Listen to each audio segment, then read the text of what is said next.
Formula E car race కేసుకు సంబంధించిన breaking update చూస్తున్నాం. ఈ స్కామ్ లో ఇటు ఏసీబీ ఇంకోవైపు ఈడీ కూడా స్పీడ్ ను పెంచేశాయి. ఇవాళ ఒకే రోజు స్కామ్ లో ఎంక్వైరీకి కీలకంగా ఉన్న ఐఏఎస్ అరవింద్ కుమార్, హెచ్ఎండిఏ మాజీ చీఫ్ ఇంజనీర్ బిఎన్ రెడ్డి హాజరు కాబోతున్నారు. ఇక 10 గంటలకు విచారణకు అటెండ్ అవుతారు వీరు. ఫార్ములా ఈ రేస్ 2 అగ్రిమెంట్ టైంలో అరవింద్ కుమార్ కీలకంగా వ్యవహరించారు. ఈ సందర్భంగా అరవింద్ కుమార్ ను విచారణ చేసి ఆయన స్టేట్మెంట్ ను ఏసీబీ అధికారులు రికార్డ్ చేయబోతున్నారు.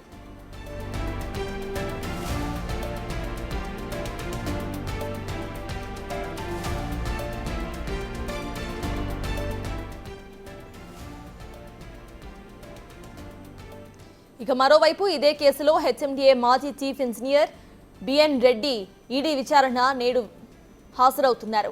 ఫార్ములా ఈ కార్ రేస్ కేసుకు సంబంధించి ఇప్పటికే ఈడీ అధికారులు ఏసీబీకి పిటిషనర్ దానకిషోర్ ఇచ్చిన స్టేట్మెంట్ ఈడీ సేకరించింది. కేసుకు సంబంధించి నిధుల దుర్వినియోగం, ఫెమా నిబంధనల ఉల్లంఘన లాంటి అంశాలపై ఈడీ అధికారులు ఎంక్వైరీ చేయబోతున్నారు. ఇక ఈ క్రమంలో ఆయన స్టేట్మెంట్ ను కూడా రికార్డ్ చేయబోతున్నారు. ఇక ఫార్ములా ఈ కార్ రేస్ లో కేటీఆర్ రేపు ఏసీబీ విచారణకు వెళ్లబోతున్నారు. అలాగే ఈ నెల 16న కేటీఆర్ ఈడీ విచారణకు కూడా హాజరు కాబోతున్నట్లు తెలుస్తోంది.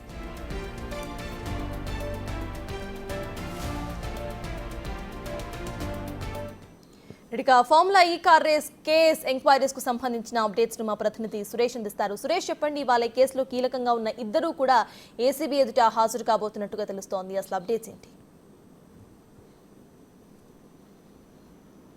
ఫార్ములా కేసులో A2గా ఉన్నటువంటి అరవింద్ కుమార్, ఐఏఎస్ ఆఫీసర్ అరవింద్ కుమార్ మరికొద్ది సేపట్లోనే ఏసీబీ విచారణకు హాజరు కాబోతున్నాడు. ఏసీబీ ఆఫీస్ వద్ద భారీ భద్రతను కూడా ఏర్పాటు చేయడం జరిగింది.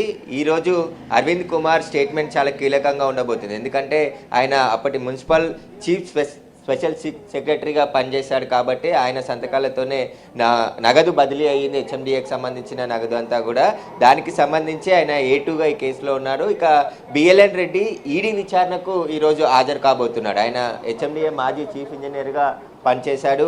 ఆ సమయంలో ఆయన సంతకాలు చేసి ఈ ఫైల్ అంతా కూడా మూవ్ చేశారు కాబట్టి అసలు అగ్రిమెంట్లు ఏ విధంగా జరిగాయి, మొదటి 9వ సెషన్కి సంబంధించి ఈ ఫార్ములాకి సంబంధించిన రేసు హైదరాబాద్లో నిర్వహించారు. ఆ సమయంలో గ్రీన్కో కంపెనీ స్పాన్సర్గా ముందుకు రావడం జరిగింది. ఆ స్పాన్సర్షిప్ నుంచి మళ్ళీ 10వ సెషన్కి తప్పుకోవడంతో హెచ్ఎండిఏ మళ్ళీ అగ్రిమెంట్ చేసుకుంది. అగ్రిమెంట్ చేయకముందే నిధులు మళ్లించడం పైన ఆ కేసు నమోదైంది. అసలు అగ్రిమెంట్ కాకముందే హెచ్ఎండిఏకి సంబంధించిన నిధులు బదలాయింపు ఎందుకు జరిగింది, మీకు ఎవరు ఆదేశించారు, అనేక ప్రశ్నలు ఇప్పుడు అరవింద్ కుమార్ని ఏసీబీ అధికారులు ప్రశ్నించబోతున్నారు.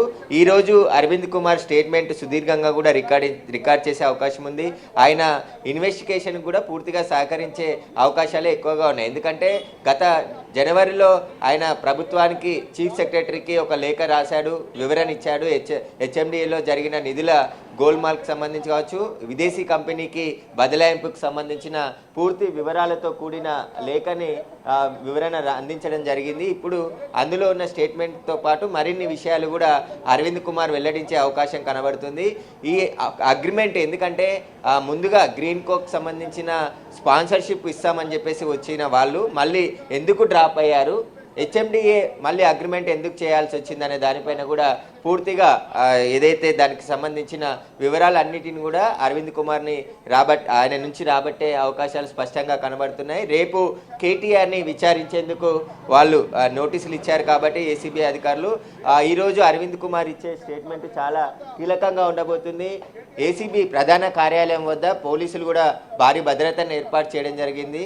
అడిషనల్ డీసీపీ నేతృత్వంలో ఇక్కడ భద్రతను ఏర్పాటు చేశారు. మొత్తం ఎవరు కూడా బయటి వ్యక్తులు ఇక్కడికి రాకుండా ఎవరైతే విచారణకు వచ్చే అధికారులు ఉన్నారో వారిని మాత్రమే అనుమతిస్తున్నారు. ఇక ఏసీబీ అధికారులు కూడా ఒక్కొక్కరుగా ఏసీబీ కార్యాలయానికి చేరుకుంటున్నారు.